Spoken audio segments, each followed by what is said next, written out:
بسم اللہ الرحمن الرحیم۔ السلام علیکم دوستو۔ قومی کرکٹ ٹیم کے کپتان سرفراز احمد نے پریس کانفرنس کرتے ہوئے کہا ہے کہ پہلے 5 میچوں میں ہم نے اچھا نہیں کھیلا اور اس پر شائقین کی تنقید بالکل بجا ہے۔ بحیثیت ٹیم ہماری کارکردگی پہلے 5 میچوں میں بری رہی ہے اور بھارت کے خلاف شکست سے کھلاڑی بہت پریشان ہو گئے ہیں اور اس میچ کے بعد اگلے 7 میچ کھلاڑیوں کے لیے بہت سخت تھے۔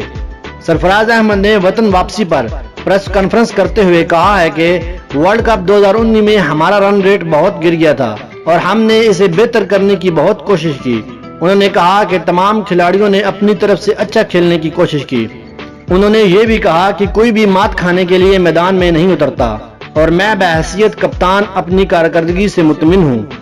انگلینڈ کے خلاف میچ میں فتح کے بعد ورلڈ کپ میں کم بیک کیا اور آخری 4 میچوں میں بہترین کم بیک کیا اور اچھا کھیل پیش کیا۔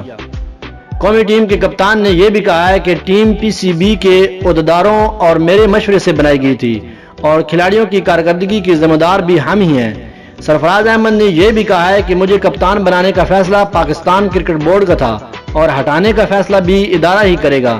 انہوں نے کہا ہے کہ میں خود کپتانی سے استعفیٰ بالکل نہیں دوں گا۔ انگلینڈ میں منعقد میگا ایونٹ میں پاکستانی ٹیم فائنل 4 میں بھی جگہ نہ بنا سکی۔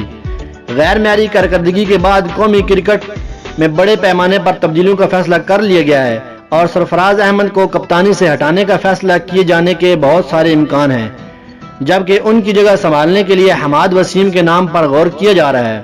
تاہم سرفراز احمد نے کہا ہے کہ وہ خود استعفیٰ بالکل نہیں دیں گے۔ تو دوستوں، اس طرح کی نیو اپڈیٹ سے باخبر رہنے کے لیے میرے چینل کو سبسکرائب کر لیں اور ساتھ میں بیل نوٹیفیکیشن ضرور آن کریں۔ اگر ویڈیو پسند آئے تو ویڈیو کو لائک ضرور کریں اور اپنے تمام دوستوں میں شیئر ضرور کریں۔ تو ملتے ہیں ایک نئی ویڈیو کے ساتھ، تب تک اپنا بہت سارا خیال رکھیے۔ اللہ حافظ۔